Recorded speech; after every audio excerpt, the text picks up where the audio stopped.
હું મારા ગામમાં 5 વર્ષ સરપંચ રહ્યો છું. ભાજપનું મારી પાસે રેકોર્ડિંગ છે.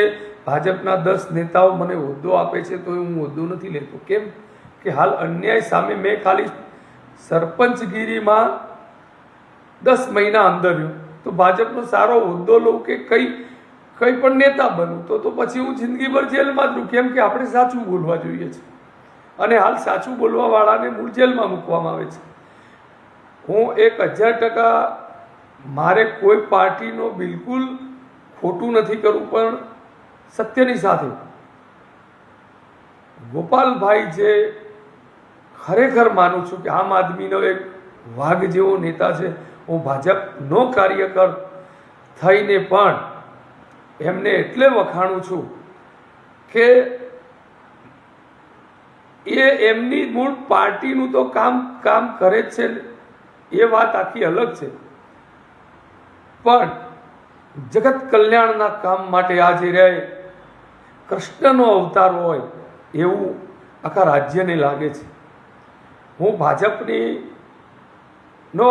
પીઠ કાર્યકર થઈને એમને ખૂબ ખૂબ વંદન કરું છું અને ખેડૂત આંદોલનમાં જેટલા પણ જે લોકો છે તે એમને એવું બોલું છું કે ભાઈ પોલીસનો બિલકુલ વિરોધ ન કરો, કે પોલીસની ગાડી કે પોલીસને મારવાથી કોઈ મતલબ નથી. કારણ કે આ ઉપરના રાક્ષસો જે છે, પોલીસ તો બિચારી ચિઠ્ઠીની ચાકર છે, એને ઓર્ડર કરે એટલે એને કામ મૂળ કરવું પડે.